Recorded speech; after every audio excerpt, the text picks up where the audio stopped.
This is the Fifth Estate Winning Headlines, your media police post coming to you from Nairobi, Kenya, from the Fortal School of Government. In this segment, we summarize some of the headlines that you may have missed this morning, but we also take a look at some of the political pieces that we call cartoons in this country. Today is the 4th of June, 2021, and I am 2M. I am JM. And I am GK. In case you missed the headlines, here they are. In the Daily Nation, now UHURU rejects 6 judiciary nominees. In the Standard, judges, UHURU yields. And in the Star, Mutunga, justices' spouses take bribes, he says. Whoa. Right, so what are we discussing? Yes, so the president yesterday appointed 34 out of the 40 individuals recommended by the JSC as judges, and he's rejected 6 of them. Now, there is significant consternation in some quarters that he is defying court orders, that he is bullying the judiciary. These critics would do well to recall the doctrine of civil necessity, which is what he exercised yesterday. So allow me to follow the precedent set by our esteemed judges of the Constitutional Court in the BBI ruling a few weeks ago and quote Wikipedia. According to Wikipedia, the doctrine of necessity is the basis on which extra-legal actions by state actors which are designed to restore order are found to be constitutional. Legally speaking, the doctrine holds that that which is not otherwise lawful, necessity makes lawful, and necessity brings in as a privilege what is denied by right. Its origins are found in the practice of politics by the head of state. And John Locke put it best in the second treatise of government when he spoke about the concept of prerogative. Prerogative is the power to act according to discretion for the public good, without the prescription of law, and sometimes even against it. Prerogative, more specifically, emerges as a means to describe the extraordinary and extra-constitutional powers exercised by a government's executive branch in times of emergency. Now, Locke's notion, finally, of prerogative highlights this tension between natural and positive law. And sometimes the latter may be violated, that is positive law, to give way to the former. And Locke's argument here is that in times of danger, the executive must be able to take discretionary actions out of that scope of the written positive law and even violate it in order to preserve oneself, to preserve the institution of the judiciary, of the executive. And if we know, as the president has told us, that some of these people have had questionable backgrounds of integrity, then he's the head of state. He has to do what he has to do. Yeah, absolutely. I could not agree more. Now, has it occurred to you that there could be a peace pact between CJ Martha Koome and President Uhuru Kenyatta? Has it occurred to you that in just 2 weeks after the CJ's swearing in, President Kenyatta and the new CJ have been able to sort out an issue Maratha was unable to sort out? When Chief Justice Martha Koome was interviewed, she was asked what would she do to ensure the 41 judges were appointed. Her response was that she would pick a phone and call the president and come to a compromise. It just so appears that's exactly what happened. And if this is what happened, this is refreshing. But that's not where I'm going with this. If Martha Koome reached a compromise with President Uhuru Kenyatta on the appointment of 34 judges and not the initial 40, what does she know about the remaining 6? Is the Chief Justice telling us, without telling us, that she's agreeing that the other 6 judges are tainted? There is a High Court judge, name withheld, that was mentioned extensively by the Ibrahim Akasha family in a U.S. federal court for taking bribes in a drug case. If that judge is one of the 7 not appointed and also part of the BBI bashment crew, why would you expect President Uhuru Kenyatta to appoint them? If the judges can take bribes from their cashiers, who tells you they cannot take bribes from a hustler with a ranch in Narok? But more importantly, if there is a Supreme Court judge that has been accused of all manner of crimes and arraigned in court, how and why should we have confidence in their judgment? What's our point here? If Uhuru Kenyatta appoints judges that are tainted, he will be asked, how did it happen under your watch? If the judges are caught up in a scandal, JSC would tell us, blame the appointing authority. And who is the appointing authority? It is the head of state. I'm not saying we are clean people. Nope. I am myself seen like a nonsense. But a judge should be like Caesar's wife. They should be beyond reproach. Therefore, the judges that did not get promoted, nothing personal, just business. You sin a lot. Yeah. So I came across the political question doctrine in trying to sort of suss all this out. The view that maybe some constitutional issues are not for the court to resolve. I remember in 2013, they faced such a dilemma when they had to decide whether to bar Kenyatta and Ruto from running for public office 2 weeks before their election. They determined that this would amount to disenfranchisement of the electorate and allowed them to run. Now, judges sometimes find themselves in these precarious positions with huge political ramifications. But on this latest matter, I think I have more questions than answers. First, a disclaimer, I do not support an unchecked presidency, but sometimes when it comes to checks and balances, perhaps we need more balance than checks. I say this because the recent polarizing debate on the BBI ruling got me thinking, is it time to reconsider this constitution's approach to executive power? Yeah. Could it be argued that the courts have encroached on the president's control of the executive? Like many, I admire the Kenyan presidency as a political and constitutional institution. Yes. The one we have now has come from far. Yeah. But this 2010 constitution is a bit confusing to me. At times it reads like all three branches of government are equal and independent, but in action we see that this is not usually the case. And this must be rectified. There are too many checks so that they end up paralyzing each other in the end. Yeah. Since the days of Moi, there's been a preoccupation to keep the executive weak, but those days are gone. We have checks and balances in the form of the legislature and the judiciary, but in fact, the executive is often dependent on and subservient to parliament, and this too can be dangerous. Correct. Over the years, we have seen the steady encroachment on presidential authority by other branches of government. Yes.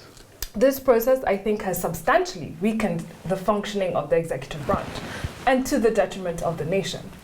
I go to America, where states that adopted constitutions with weak executives and that were overly subordinate to their legislatures, those state governments had proven to be incompetent and even tyrannical. And from these practical experiences, the framers of the American Constitution came to appreciate that to be successful, government required the capacity to act with energy, consistency, and decisiveness. Correct. They had to come to agree that those attributes were best provided by making the executive power independent. And to do so, they vested the executive power in the hands of a solitary individual, regularly elected for a limited term by the nation as a whole. Yes. That person is our president. Yes. So as Thomas Jefferson put it, for the prompt, clear, and consistent action so necessary in an executive, unity of person is necessary. And that's what we're seeing in action in the last couple of years. Fantastic. So we have a three-part criteria that we use to break down headlines. We ask ourselves, is it topical or speculative? Is it repetitive or groundbreaking? Is it thoughtful or just plain lazy? And we had three headlines. We had Uhuru rejecting the sixth judiciary, Uhuru yielding, and we had spouses taking bribes. That's my best one. I didn't even need to read the rest. You're going with the star? Yeah. Absolutely. I mean, people think that she should be held in such high esteem. Judges can be sometimes be a fellowship of fags. Hey, well, there you go. The star gives us our own headline. And now our final thought. It is inspired by a book entitled Fooled by Randomness, The Hidden Role of Chance in Life and the Markets by Nassim Nicholas Taleb. I know, before you go, can I give our very short summary of the week? Please go ahead. So on Wednesday, we looked at the book, The Tale of the Dueling Neurosurgeons, The History of the Human Brain as Revealed by True Stories of Trauma, Madness, and Recovery by Sam Keane. And in this book, the author compiles patient stories and details some of the unexpected truths revealed by accidents. With each chapter, Keane focuses on a different brain area and the historical figures most associated with that brain area. In this book, the author writes that despite the advances of the MRI and other brain scanning technologies, injuries remain the best and only way to infer certain things about the brain. And and today we're on randomness. Yes. So let me give a summary of the book. And in this book, Nassim tells us that we often mistake luck and randomness for skill and determinism. We're all frequently fooled by randomness, meaning that we underestimate the impact of luck and random events on our lives. So we use the term like, skills and determinism when actually luck and randomness are the ones which we should be calling for. Yeah. So nowhere is this discrepancy more evident than in the stock market, Nassim tells us, where a capable investor, quote unquote, should usually be substituted for lucky idiot. Yeah. So he says, in some professions, one simply cannot succeed without skills. A plumber, a dentist, a surgeon, those people are extremely unlikely to have a long career without knowing what they're doing. Oh, yes. He tells us that in the stock markets, however, it's all a game of chance. And so he says, just like millions of monkeys hammering on typewriters for long enough can eventually produce, Shakespeare, so too can unskilled investors. Yes. They can also produce great track records. Absolutely. Yeah, some statistics here. Consider, for example, a cohort of 10,000 investors who, for the sake of argument, are relatively incompetent. Yeah. Each year, they only have a 45% chance of being profitable. 4.5 out of 10 there. In other words, you would basically be better off, investing based on the flip of a coin. Yeah. Nevertheless, despite their lack of skills, after 5 years, based on probabilities of all these incompetent investors, we could expect almost about 200 of them, he says, to have been profitable every year. And thereafter, they would boast flawless track records and enjoy praise for their exceptional skills. But of course, in the long run, that randomness that sustains these acute, successful, random events will turn against them. So often they're short-lived successes, which are due to the fact that they were basically at the right place at the right time. They overlook that, and then the luck comes to an end at some point. So in sum, if I could sum this book up, what he's telling us is don't mistake luck and randomness for skill and determinism. He says as well, no theory can ever be proved right, only wrong, and that's what we learn about the whole concept of the black swan. Yeah. And then finally, life is unfair and unlinear. The race does not always go to the best person. He doesn't always finish last. I love it. I love it. Now, I took away 2 lessons from the book. The first is that luck makes you fragile. Now, one thing Taleb says here that really struck me is that that which came up with the help of luck could be taken away by luck, and often rapidly and unexpectedly at that. The flip side of it is that things that come with a little help from luck are more resistant to randomness. All right. Second lesson is randomness disguised as non-randomness. Basically speaking, as you say, JM, randomness disguised as determination and skill. This lesson manifests itself most frequently in the lucky fool or the lucky idiot, as you said, defined as a person who benefited from this disproportionate share of luck, but attributes his success to whatever reason there is. Right? Now, these lucky idiots or lucky fools are called fragilistas, which means they have no idea they are lucky fools. For example, we often have the mistaken impression that an entrepreneur is endowed with vision, only to realize that 99.9% of their past performance is attributable to chance. Ask a profitable investor to explain, for example, the reason for his success.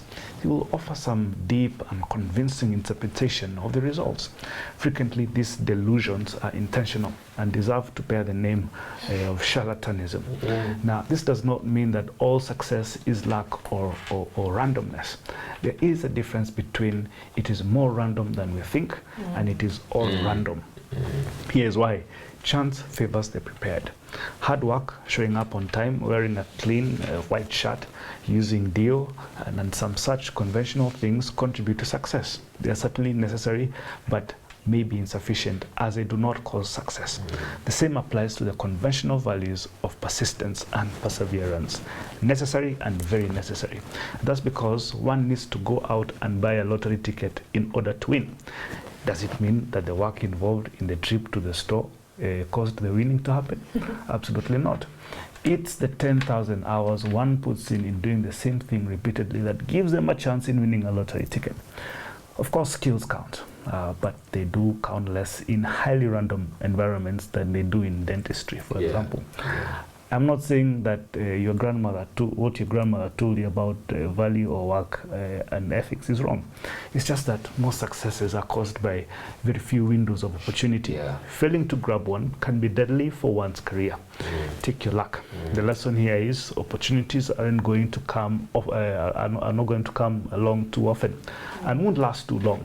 So you've got to be ready to act. You always need to have a prepared mindset. Yes, indeed. I like that. I like the lessons. So I read a story in the book, and it's a story called the hungry donkey problem. So imagine a donkey is equally hungry and thirsty and is placed at exactly equal distance from sources of food and water. In such a framework, he would die of both thirst and hunger, as he would be unable to decide which one to get to first. Now, Nassim says that what would need to happen here is we would need to inject into the picture some randomness. And so by randomly nudging the donkey, it would cause him to go in one direction or the other. So he'd either go and get well hydrated or he would get well fed. But either way, he wouldn't die. But what was interesting here was the idea of this nudge, this idea of this random nudge either way to help us make decisions. So he says the lesson is without some irrational emotions, we often wouldn't make decisions at all. So we need these irrational emotions. However, if we were to make every single one of our decisions based on very rational reasoning, we would cease to exist. We would have to, it would be such an exercise just trying to decide what to do. And he says that some choices really are indifferent. Neither outcome will make you better off or worse off. So that's why randomness is good. And he says that our emotions are sort of the metaphorical coin flip. So every day we wake up and we decide to go one way or another. And he says that we have these stalemates and decisions every day in everyday life, and usually it's randomness that helps us move in one direction or another. So I quite liked that, and I also like the idea of what he tells us that if we unlock randomness, whether it's a political stalemate or whatever it is, it leads us to a new sort of dimension, something maybe we hadn't even thought about. So I encourage everyone to go read this book. And I want to end with this. On a day where we had a winning headline from the Star, Taleb tells us that it's risky to overestimate the accuracy of our beliefs. Just because you are right in the past doesn't mean you'll be right in the present. You know, GK, you've reminded me of the hungry donkey problem. It reminds me of the Maraga judges. They're in a dilemma between staying in their lane or trying to appropriate presidential powers. But in this case, it may make the people worse off, depending on their decision, isn't it? That's correct. So they have to be very careful. There you have it. Have a lovely weekend. Please subscribe to our YouTube channel, but also find us on TV on GoTV, Time Vita.